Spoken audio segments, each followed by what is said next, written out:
feel free to either raise your hand or back channel me. We will aim to bring you up.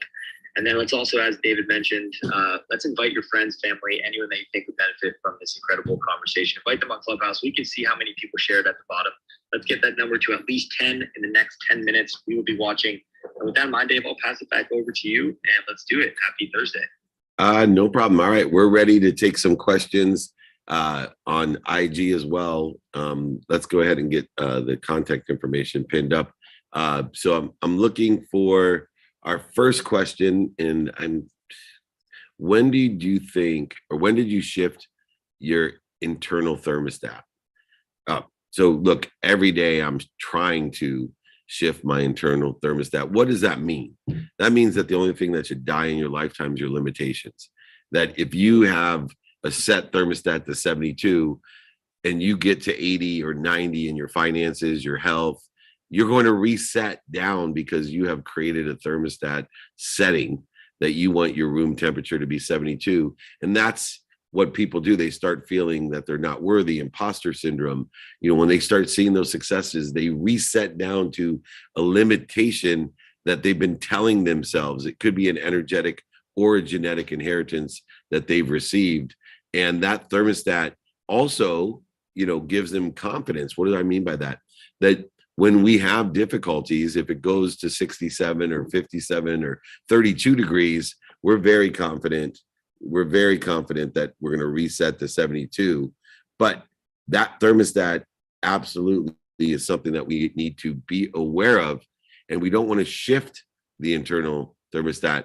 We want to elevate our thermostat. We want to go ahead and create a higher frequency, a higher vibration, so that our reset, our baseline, is higher and higher every day. That's why your unwinding routine is so important in order to elevate your internal thermostat so that you recover and access while you sleep. Most people live their life like a tube. They set their temperature to 72, food in, food out. They wake up in the morning at 72. They raise their temperature all day long, and then they reset it back to 72 in the morning. Instead of making it 73, 74, 75, elevating the capability so that when things go wrong, it elevates, they get back up to the 78, 79, and 80, and they are increasing that internal thermostat. So thank you so much. All right, our first guest is here to ask a question. We will take a question here from Ryan. We're going to talk to Ryan real quick here, CEO and founder of Liquid Marketplace. And Ryan is joining us. Hopefully you can hear. Good morning, Ryan. Hey, good morning, David. How are you? I'm great. So nice to have you here. And I think so many people are interested in your platform as we see today new marketplaces, new market makers, and new margins available. How'd you get involved with the Liquid Marketplace? Yeah, so really, really appreciate you having me here. Thank you again, David. So Liquid Marketplace was kind of an idea I came up with almost 2 years ago. I've been very active in the collectibles world. I've been collecting my whole life, you know, collecting Pogs, Crazy Bones, Pokemon cards, sports cards, you name it. I've been collecting my entire life. And really what dawned on me was I saw a real divide in the world of collectibles. A lot of people were getting priced out. They weren't able to own what they wanted to. And a funny story, I bought a card that I shared with a friend of mine who's now one of our co-founders, along with Logan Paul and myself. And I bought a card. That card was valued around $150,000. I shared it with him. You know, I explained why I bought it, where I think this card's going in the long term, kind of gave him a little rundown of the market size, how many people are interested in these cards. And immediately he was sold on. He said, wow, that's incredible. If there was a way for me to put $1,000 into this card, you know, I'd be super on board with purchasing that. And then at the time when you sell it, I get the respective payout. And the light bulb kind of went off in my head. And I thought, well, why can't we create a platform that would level the playing field, give everyone an equal opportunity to put $100, $500, $1,000 into these virtually unobtainable assets, and kind of give them an opportunity to co-own them through fractional ownership. So that was kind of the inception of Liquid Marketplace. We then brought the idea to Logan Paul, and you know, Logan was sold as soon as we pitched it to him, and it's kind of been a crazy roller coaster from there over the past year. Yeah, Ryan, you know, the thing that most interests me is that you're one of the first people and have a business that deals with those three traditional business principles. So, what is the market and the market size? And, obviously with the community that we build, it's so essential to have a market. And whether you're building a brand or having a company, obviously having people like Logan Paul and others involved creates more sponsors and power sponsors, people that can find people that are interested and people that are interested themselves and find people. But it's so interesting because the market making side of blockchain, of Web 3.0, the market making side creates more margins because of the fractionalized ownership, the democratization and trust that is created from blockchain, the trust and validity and verification that is utilized in a marketplace of authenticating collectibles, of being able to utilize people's personal chain in order to effectuate that trust. In doing and creating the liquid marketplace, I'm just curious, before I'm going to have you ask me a question. What is it that you find the most value? You've been a collector a long time, a traditional collector, a card collector, and that business has been around forever. There's more people that are kicking themselves for their moms throwing away their cards, especially during COVID, than anybody. Unfortunately. Right. So what makes this marketplace better for the market makers so that they make more margins? No alliteration intended. Yeah, I mean, the problem with collectibles as a whole is the market is incredibly liquid. There's a large process that goes behind selling one of your assets. People don't see the money, for their asset. Let's say you want to sell an incredibly rare asset, a one of one, for example. You put it on an auction traditionally. You're waiting anywhere from 90 to 120 days before you even see a dollar if you go through the traditional auction house. Now, if for whatever reason in that auction, if someone doesn't pay, you're waiting even longer than maybe 3 months to get put back into the rotation of auctions. So, I mean, really illiquid, really, really difficult to kind of get that payout. But I mean, with liquid marketplace, you're listing an asset instantaneously after it's verified. The sale takes place immediately. Funds are transferred from the users directly to the owners. So you're really solving that liquidity problem. You're really cutting down the timelines, and you're making everything a lot more transparent and clear. As you said, having everything on the blockchain, everything is open and available for anyone to see. So we're kind of solving a couple different problems with liquid marketplace. I love it. And do you have a question for me that I can help you with? We're doing a little BYOQ today, so hopefully maybe you have a question for me that can illustrate what you're doing as well. You definitely experience a lot of the same things that I do, for sure, and probably on a much higher level, a much higher degree. You've been in this for a long time. How do you always maintain focus? I feel like one thing to motivate myself and motivate my team is really get them focused on tasks. I'm kind of curious on how you maintain focus. It's a great question because, and in fact, it's such a great question. I'm thinking that did my team pay you to ask this question because it's so good. So here's an interesting thing, because people, I don't think, understand focus. And what I mean by that is that the speed of thought moves faster than the speed of light. Okay. And people are like, what the F is David Meltzer talking about? And you said you've been doing this a long time.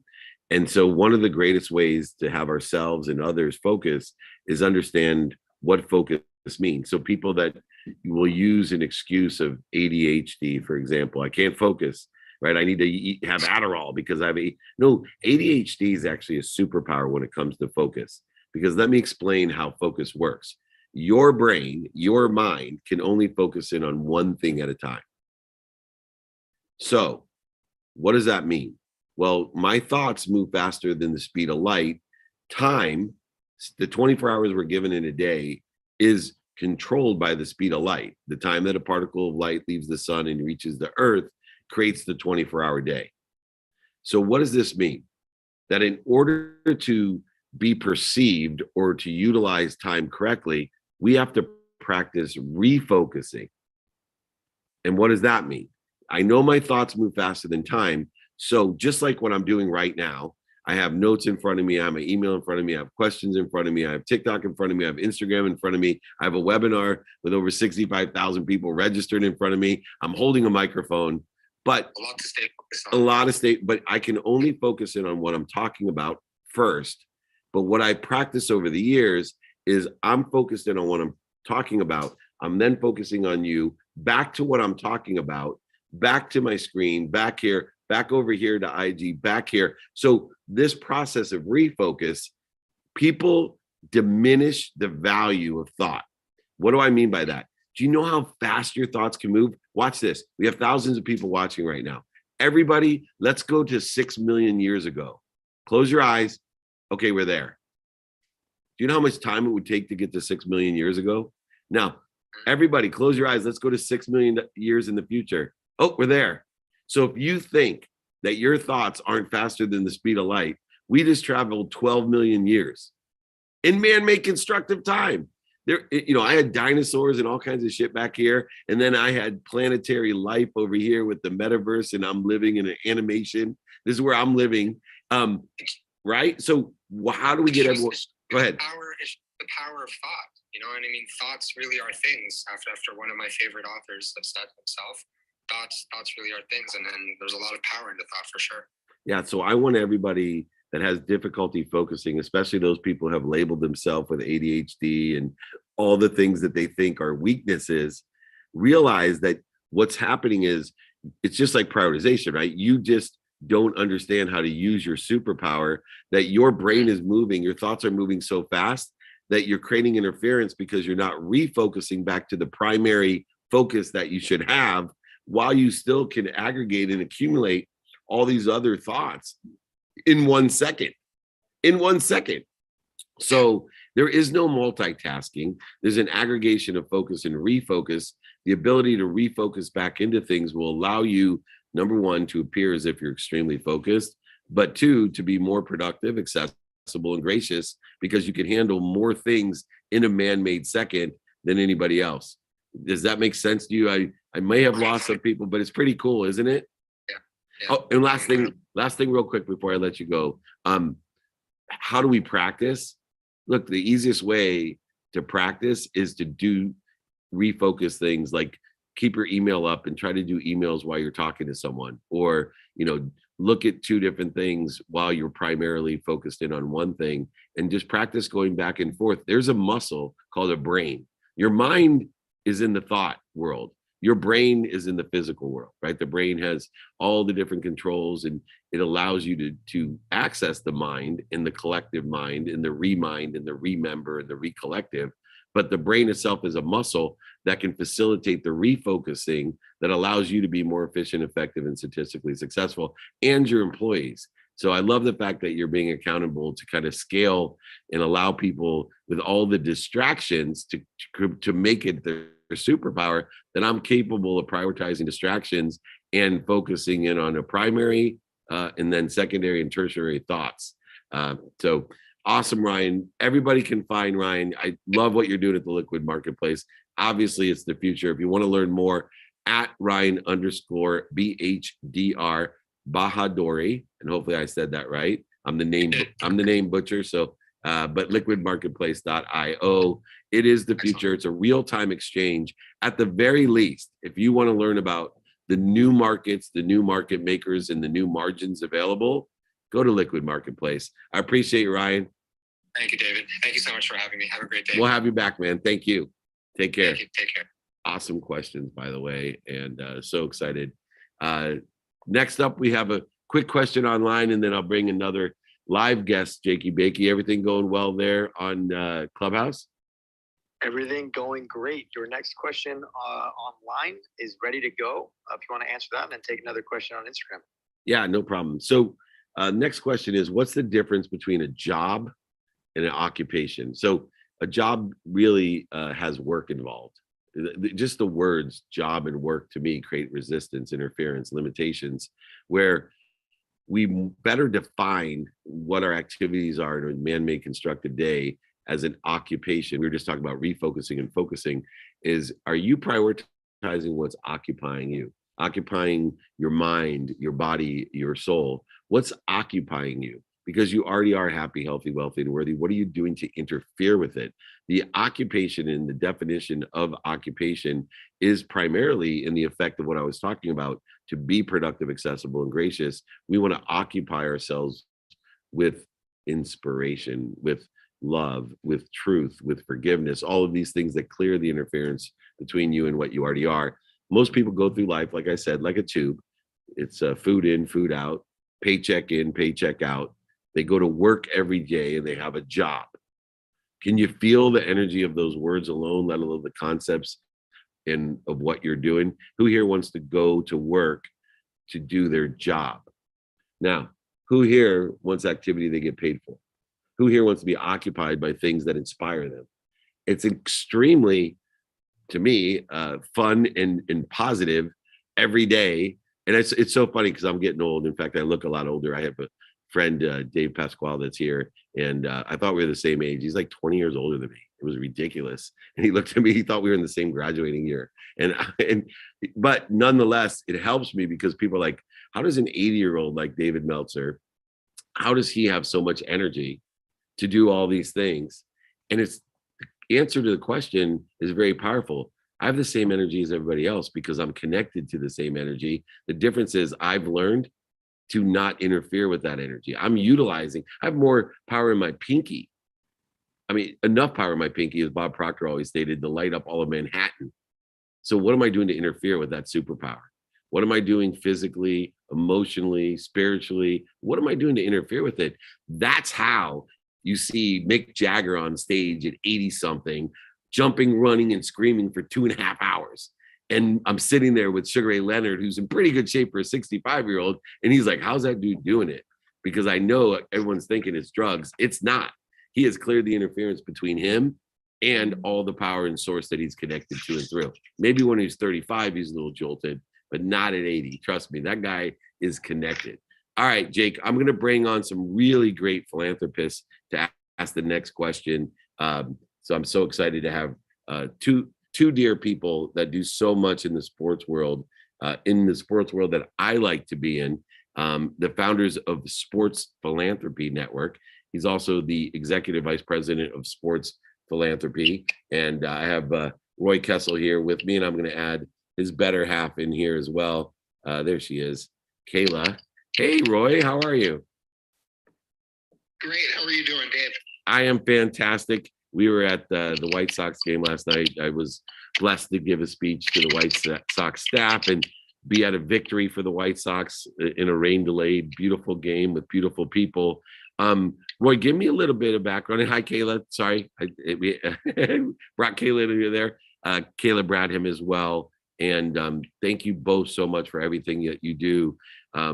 Out of everyone in the world, Roy and Kayla, what you guys do is what Warren and I set off to do in our business, in the profit side of things. And that was use the backdrop of sports to do good, to do well, and to do good. Because in my opinion, there's nothing that we can utilize in the world to help people more than sports. I'm asking that question to you. Do you, number one, agree that sports is a great vehicle to do good in the world, to have social impact, to be a change agent? And two, if so, what does the Sports Philanthropy Network do to effectuate what I'm talking about? Well, thanks for having us on, Dave.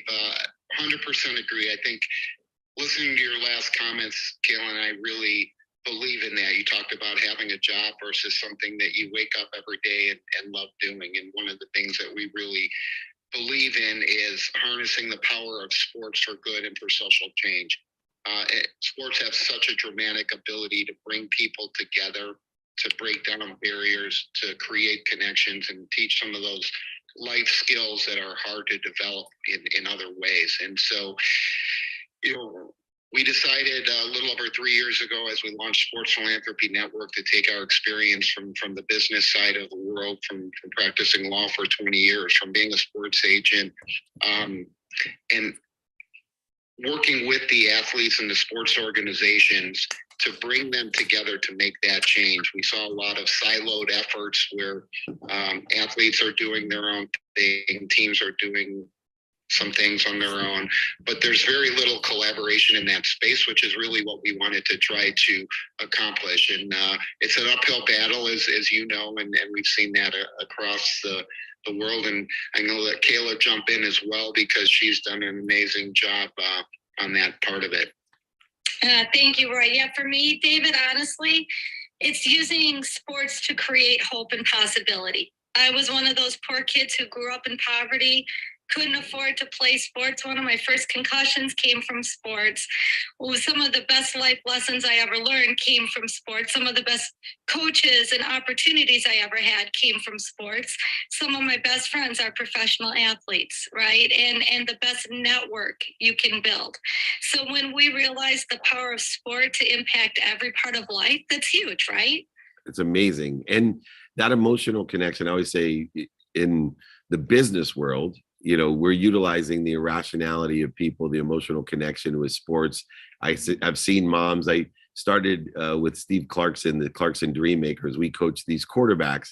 And I used to tell Steve Clarkson, I would say, it's amazing. I believe that a mom would literally go without food to get their kids quarterback lessons. And so the only thing more emotionally attached than sports that people will pay $1,000 to get a football signed, or worse, these NFTs or collectibles, 1.5 million, or what do you spend $150,000 on a card, is what a mom would do for their child and their child in sports. So we want to leverage that for good. And I think as we were talking about re-engineering our occupation, our job, and our work, we can be compassionate capitalists, and we can re-engineer the activity that we get paid for so that the profits, the margins, go to doing well, to coming through us with appreciation. And I'm going to ask you a question, and then I'll have you ask me one.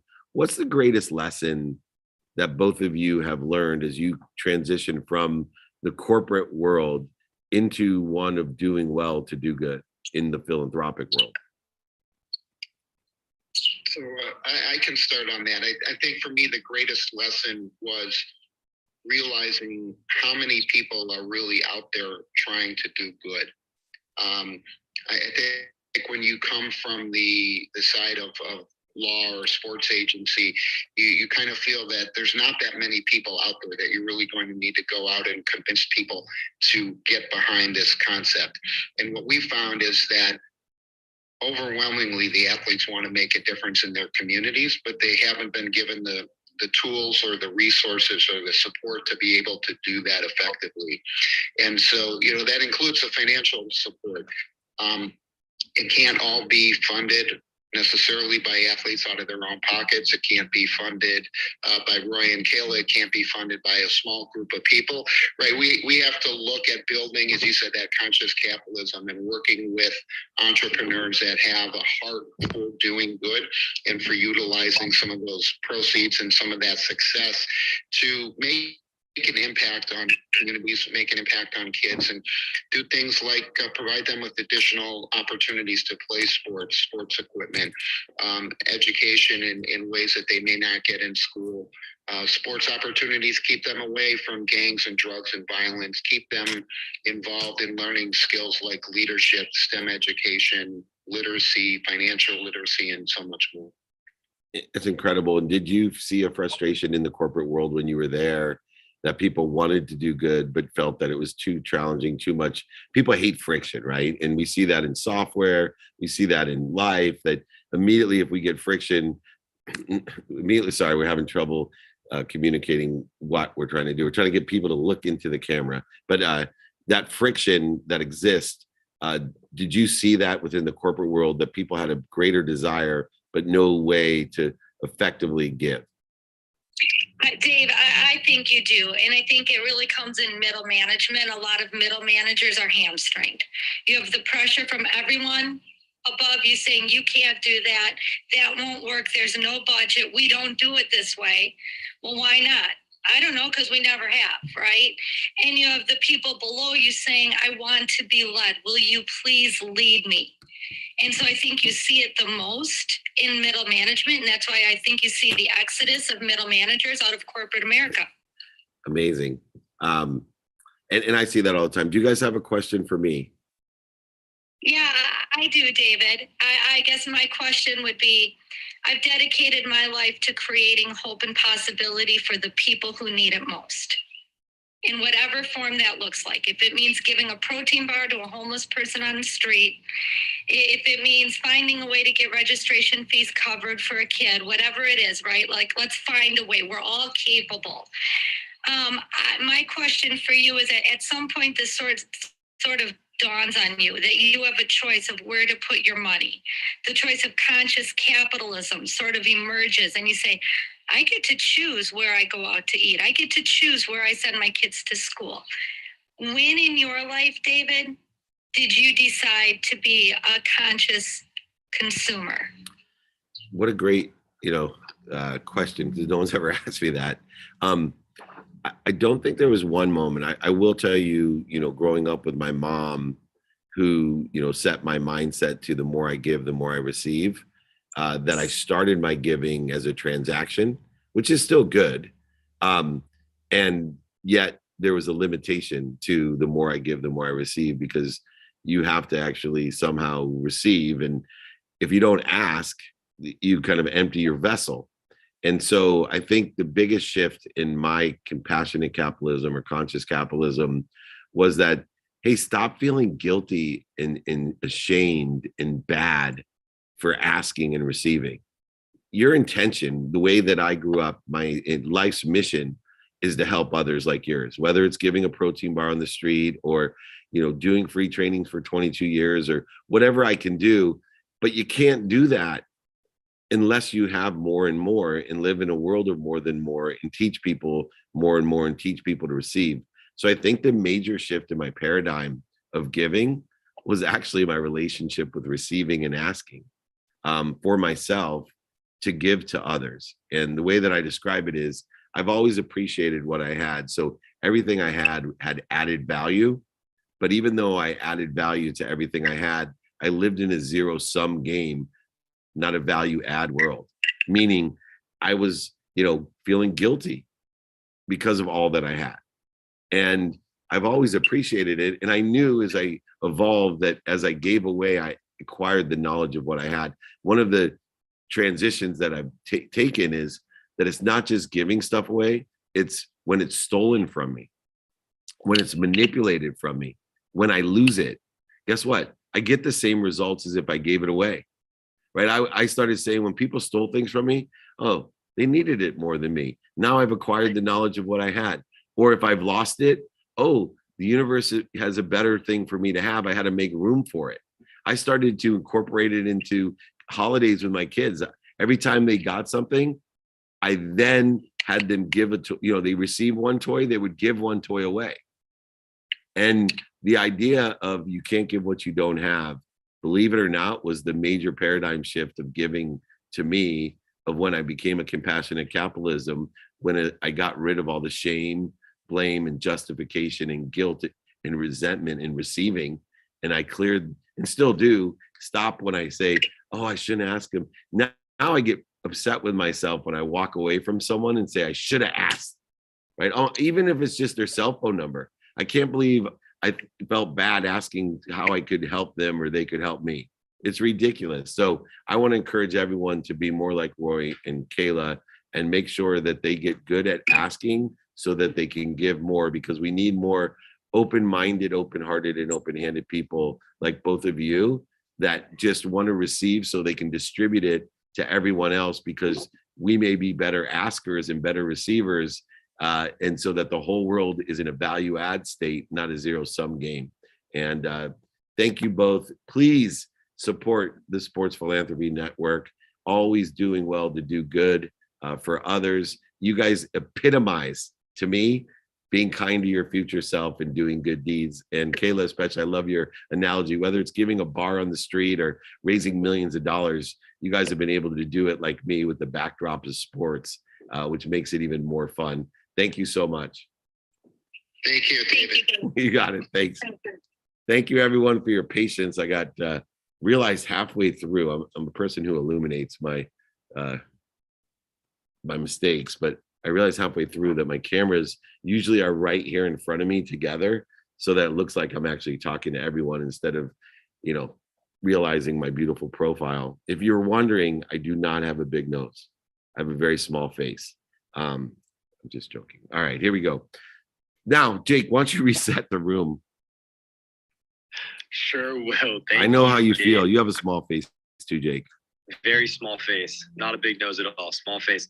Today, the BYOQ. Happy Thursday, everybody. We're here in the future of work. Dave, of course, has been doing his training for over 22 years. He's live on Instagram, LinkedIn, all different platforms, TikTok as well. So if you have any questions for Dave, there will be some time at the end here on Clubhouse. Of course, feel free to put your questions into the Zoom training as well, and we will aim to bring you up. Let's also take a quick second here on Clubhouse. Invite your friends, invite your family. And if you have any questions for Dave, you want to ask him afterwards, just email him, david@dmeltzer.com, david@dmeltzer.com. So Dave, with that in mind, I will pass it back over to you if you want to take a question on Zoom or just go straight to Troy on Instagram Live. Let's go ahead and take a question from Troy, just to facilitate. And yeah, let's do that. Is Troy here? Let me just see. These questions have been fantastic, by the way. So Troy is here. I'm going to accept his invitation. I want to thank everybody for loading up the Q&A. We're going to have straight Q&A right after we talk to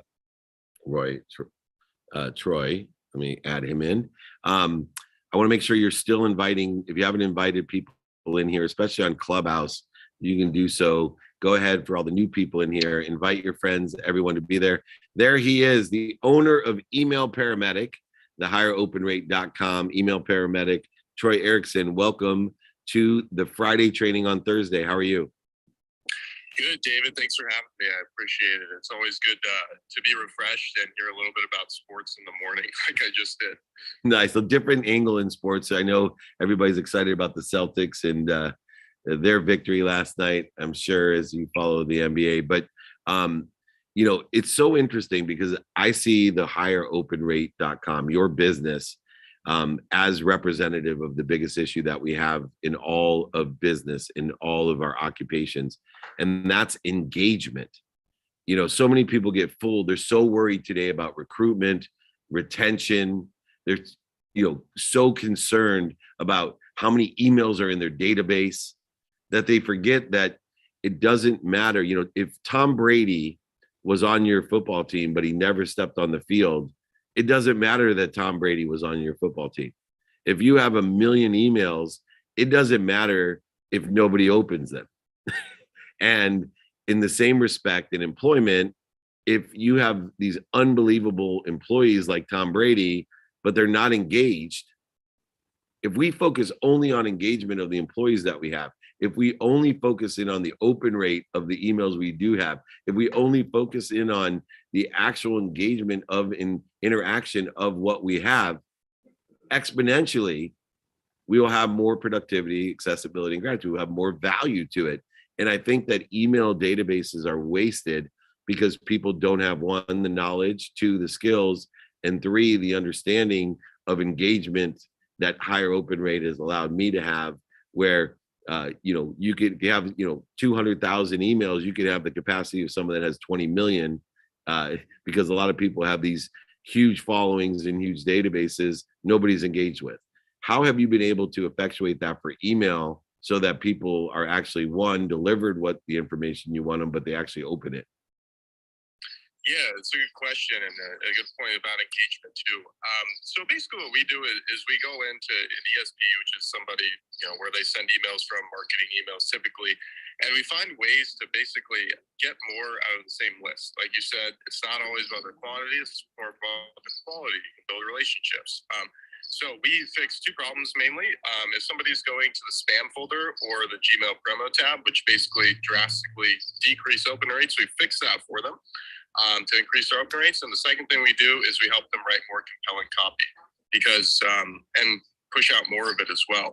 Because if you think about it, let's say, for example, to keep the math easy, if twice as many people see every email and you're confident and you can write good copy, tell good stories, and let's say instead of 2 emails a week, you send 4, that makes a significant difference in the amount of people who hear your message and can literally have their lives change. So that's what we love to do. We love to work with, awesome people like yourself who are changing the world quite literally, and help you change lives for more people just by having them see your messages more often. Yeah, it's incredible how we can't see the trees through the forest, and your business is definitely can't see the trees through the forest. Before I ask for a question from you, you're also, an ex-athlete. You had Tommy John surgery, you played in college. And one of the questions I have online as well that I'm going to ask you is, what is the best lesson that you learned from playing sports? Because you've obviously applied a lot of the lessons that you may have learned from sports into building such an extraordinary business as an entrepreneur. And I know there's a lot of people out there that are, frustrated or athletes, that lived up to maybe their potential or close to their potential, but they, your skills and your knowledge in sports are your basement. And, sometimes our potentials are not equitable to others. Some people are just born to be able to start in the NFL, and other people, they could have the work ethic of Jerry Rice and, Division 2 or 3, maybe the greatest average player they could be, but there's great lessons for all. What are those lessons that are applicable to being an entrepreneur and success that you've had, that you've learned from sports? Gosh, there's so many. I mean, I started out, if you ever saw a first grade picture of me, I was a chunky little kid. And at some point shortly after that, I decided I wanted to play baseball and take it seriously. And I had a couple of heroes growing up. One was Joey Votto, and the other one was Tom Brady, even though he wasn't in the same sport. And just being able to watch guys like that with the diligence and the hard work, and then me and my dad every single day, we'd go to the park, we'd go to the batting cage and just grind it out. There was really no time for anything else. I didn't really want to do much else. And I made it to Division II college baseball, even though I had Tommy John surgery in high school. And it just kind of teaches you to put your head down and focus, and good things will happen, even if you can't see them right now. And in entrepreneurship, it's the same thing. But the thing I always tell people is, like, if I'm on the mound and I give up a double in the gap and I've got a guy on second, it's a tie game and we're in the ninth inning, what am I going to do? It's like, okay, I only have maybe 10, 15, 20 seconds until I have to throw the next pitch and figure out everything going on around me. But in business, if something goes wrong, I have like a day. And that seems like an eternity to me. So I think that's the biggest thing that's helped me in sports and business. No doubt. And I call it the enjoyment of the consistent, everyday, persistent, without quit pursuit of our potential. And I tell people all the time that being an average Division III football player myself was probably the closest I've come to my potential. And if I can apply that enjoyment of the consistent, persistent pursuit of my potential to things that I have a greater energetic and genetic inheritance, a greater skill set for, a greater knowledge of, and apply the desire that I had, oh my gosh, it's going to be incredible what we can do. And we could even have a mission to empower over 1 billion people to be happy, utilizing everything that I learned on the field, the same as I wanted to be that NFL star, like a Barry Sanders or someone like a Jim Brown. I'm old. So thank you so much, Troy. Look forward to it. Look, if you want more people engaged in your occupation, if you want to make more money, help more people, and have more fun, you got to utilize the email paramedic himself. Check out Higher Open Rate. I'm promising you, it's just like your employees. Let's focus in on getting people engaged, the people that we actually have. Let's utilize the data we actually have instead of worrying about getting new data. Let's make sure we're maximizing what we have in order to effectuate all of the desires that we do have to help people make more money and have more fun. Thanks, Troy. I'll talk to you soon. Thank you, David. Appreciate it. You got it. Appreciate you. All right, everyone. We are rocking and rolling here. It is Friday training. I've done these over 22 years on Thursday.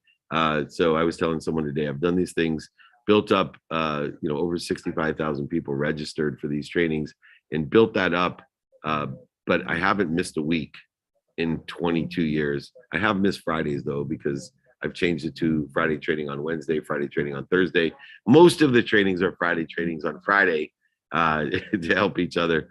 All right, Jake, we're going to start just rapid firing BYOQ.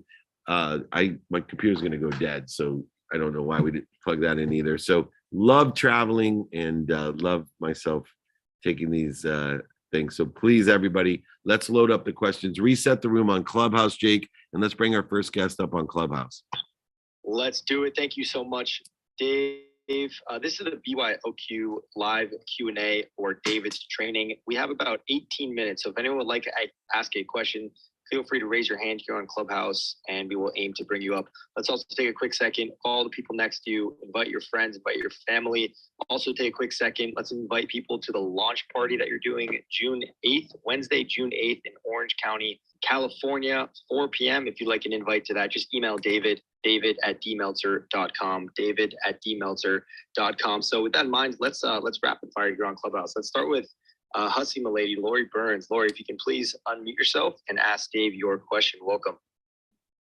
Hello. Thank you so very much. I appreciate it greatly. Love you all so much. And everything has been fantastic. So, Meltz, as you always talk about, right, like practicing and articulation, right? So that's what I'm doing. I am practicing to articulate. So, and storytelling.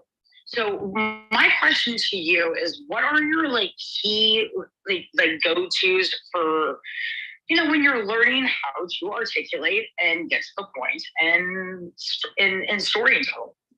Yeah, so those are two separate things, both falling under the context of articulating quantitative value, articulating lessons in the effect of the story that you're telling. So what we want to do, number one, is practice.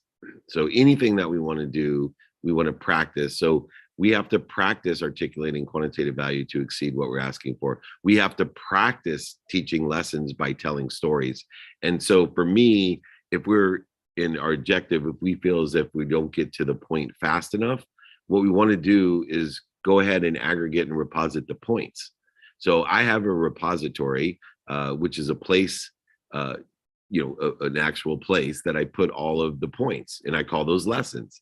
And so by utilizing the lessons, I then tie a short note of a story that best exemplifies that lesson. And then I practice telling the story. I tell the story again and again and again, and I have different nuances applicable to different situations in order to what? Get to the point, the lesson. And so I am a lesson-driven person. Now, the same thing holds true in articulating quantitative value in order to succeed what I'm asking for. So how do I do that? One, credibility. So I know that my statistical success is greater if people believe what I'm saying. So I go through everything that I say with a fine-tooth comb to make sure that unintentionally, or even sometimes intentionally, I may be overselling, back-end selling, exaggerating, or even lying, or even manipulating. Because the minute I get caught or perceived as overselling, back-end selling, lying, manipulating, or cheating someone, I now have completely blocked my chance of articulating quantitative value or articulating a lesson. And then if I go to credibility, I think about the emotional connection or attachment as a secondary thing in order to effectuate articulating. And then the quantification of what I'm saying, either lessons or money or some other quantitative time, space, speed that allows me to go ahead and create a quantitative, constructive aspect of what I'm trying to say.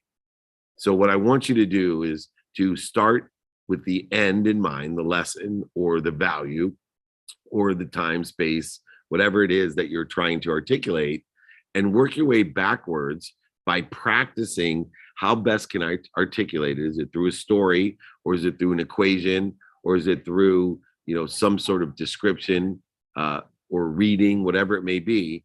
We want to work our way backwards and ask, how efficiently can I get to the point with credibility, emotional attachment, and have a quantitative component that will go ahead and allow people to learn what I'm doing and get that alignment so that we can make adjustments. So practice that and you'll be able and capable to get to the point. Does that sound fair? It absolutely does. And so this is my takeaway. And correct me if I'm wrong. Well, we're all wrong and right at the same time. 50% of the time. Lean language, me being aligned with myself, and then reverse engineer. Those are the three takeaways I took. Yeah, I love the way you state that. Yeah, exactly. Yeah, and practice. Thank you. Yes. Okay. Thank you so very much. I love you. Okay. Love you too. Thank you. All right, Jake. Thank you so much. Let me take a quick question online and then let's bring up someone else to ask a question. What would your advice be for a teen who wants to be a college athlete? So, look, to, number one, understand the different colleges, but it's the skills and knowledge and the desire that determines whether you can play a sport in college. But there's so many options, opportunities to play sports in college. It's not just playing running back at, the biggest university in the world. There's so many different sports and so many different divisions and so many different schools that if you have the desire as a teen to play in college, I would say focusing on the three things that you need to get to college: to number one, the skills, the knowledge, and the desire.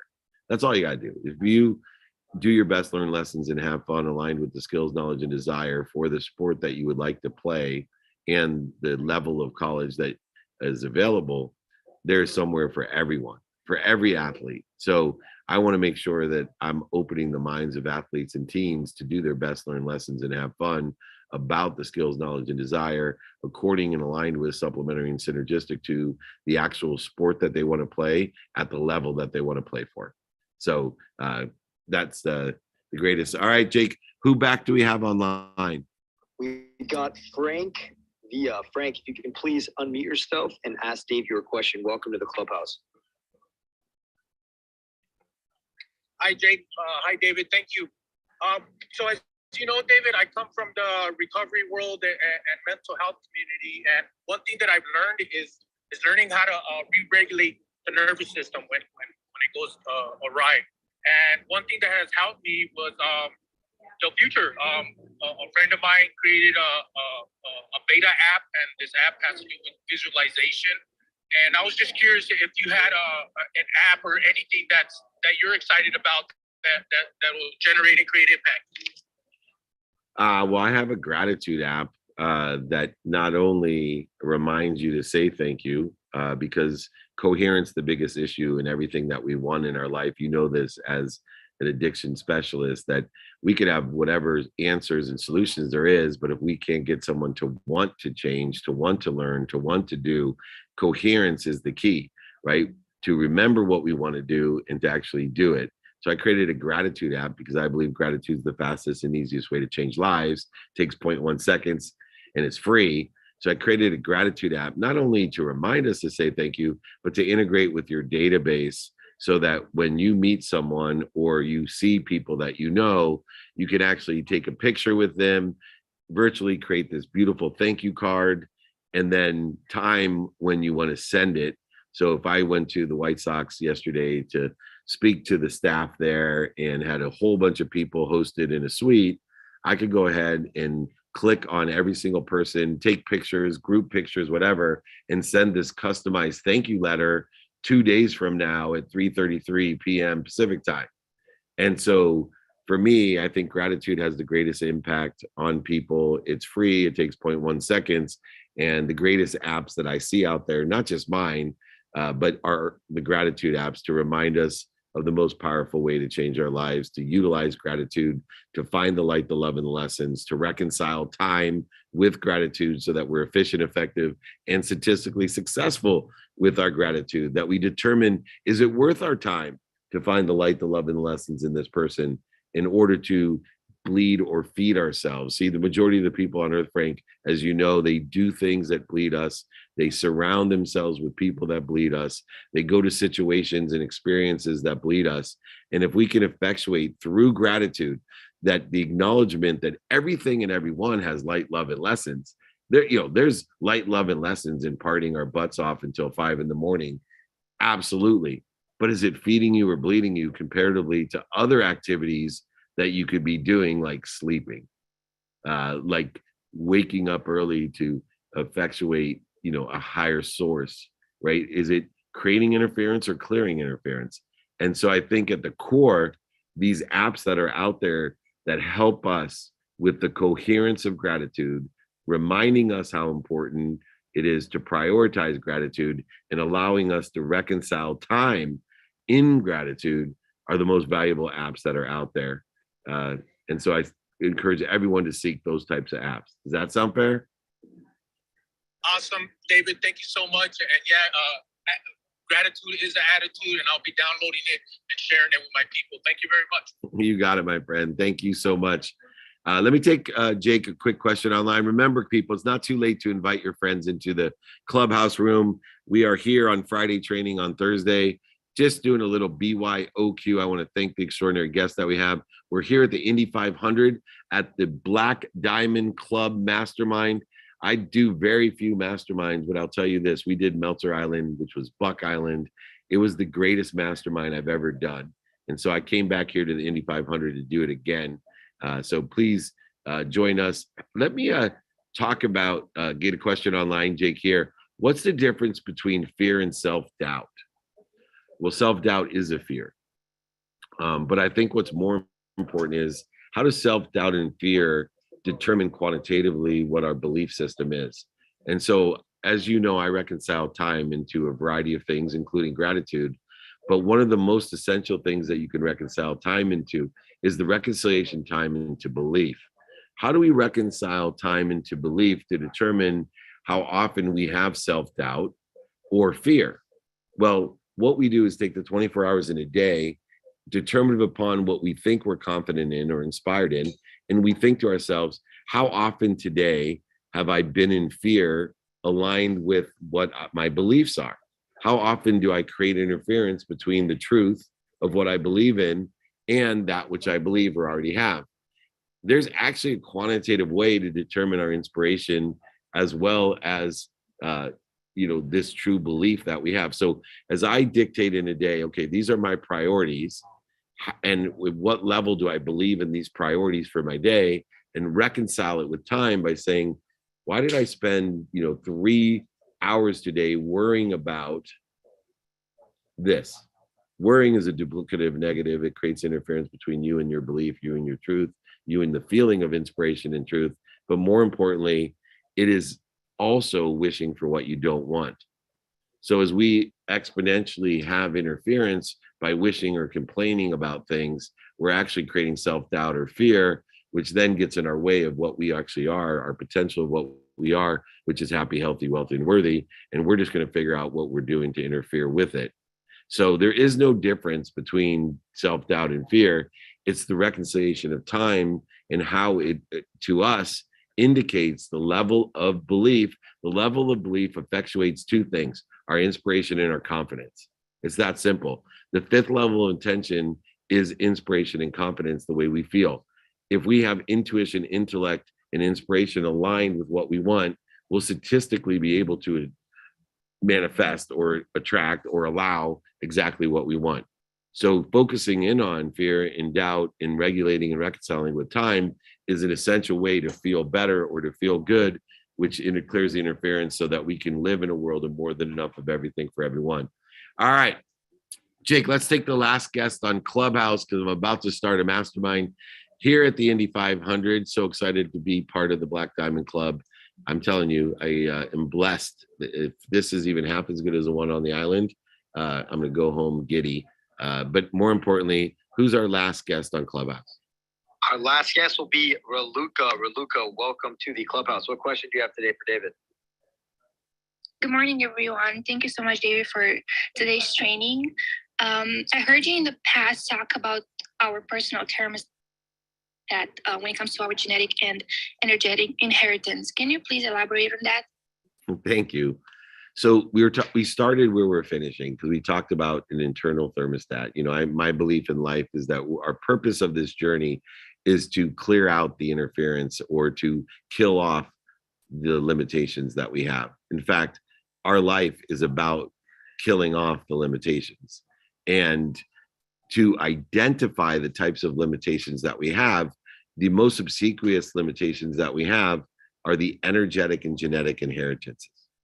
Genetic inheritances are easier to see because we have, actual medical data that say, we have DNA that is passed down from 4 generations that we can identify. So there's certain things that are genetic habits. If you have certain dis-ease in your family, that dis-ease can be genetically inherited. But most people ignore the most powerful dis-ease, that thermostat dis-ease that we talked about. And that dis-ease is the energetic inheritance that we actually inherit energy that is dictated in our DNA, right? That creates a beacon so that not only genetically do we end up, if our parents have an addiction, so do we, but energetically, we may have a relationship with money that has been passed down that we don't think we're worthy of a certain occupation or a certain level of income or a certain abundance in our life. That's an energetic inheritance. And it stems not just from the day that we were born or before that we were born, but it's actually inherent in our quantum memory. An energetic, not just genetic inheritance, an energetic inheritance that has been passed down that exists within our quantum being, that we don't even know why it exists because it's an unconscious competency. So how do we identify? We've talked about identifying the genetic inheritance. How do we identify the energetic inheritance? Well, I believe pragmatically there's three ways. One, look for the clues of these limitations, ones that make no sense to us. Why do I feel bad about receiving? Why do I feel like I'll never make that much money? Why am I limiting why do I always end up in the same place? These are clues. And then when you start seeing the clues of certain patterns, the second step, let's start making different choices than the previous people, our previous relatives, the people most relative to us. So when I say relatives, obviously the most relative people are people that have the same DNA as we have, because the DNA determines the genetic and energetic inheritance, but the relativity of others that we surround ourselves with, the relativity of the ideas that we surround ourselves with are also an energetic inheritance. And so if we can identify the clues, patterns of the genetic and energetic inheritance, we then can kill off the limitations that they've created for us. And instead of living in a world of just enough, we can live in a world of more than enough, an abundant world that's not regulated or limited by genetic or energetic inheritance. All right, Jakey Bakey, it's time to close out the room. We are here on Thursday for Friday training. We've been doing it for over 22 years. Jakey Bakey, remember, most importantly, everybody's invited to our launch party on June 8th. We have an extraordinary show. I mean, Brett Favre to, the incredible Joe Dispenza to Eric Dickerson to, oh my goodness, even Dan Aykroyd. So come out, launch office hours with us in June 8th. I'm here in Indy 500, the Black Diamond Club Mastermind, the greatest mastermind I've ever been to, and I'm going to be extremely giddy if we perform half as well. Jake, it's exactly 10 o'clock Eastern time. Go ahead, close out the room. Remember, everyone, be more interested than interesting. Be kind to your future self. Do good deeds. Thank you, Jakey Bakey. Thank you, Dave. And also Sean Dill. Sean Dill and Lacey Book. Everyone forgets Lacey Book, and she's the reason we're here. There we go. All right. Exactly. Yeah. Thank you, everybody. I appreciate you. Come join me. Reach out, david@dmeltzer.com if you have any questions. Thank you. LinkedIn, Instagram, TikTok, everybody. Thank you for asking your questions as well. Thank you, everybody. I forgot I was on the webinar. Appreciate you. Thank you.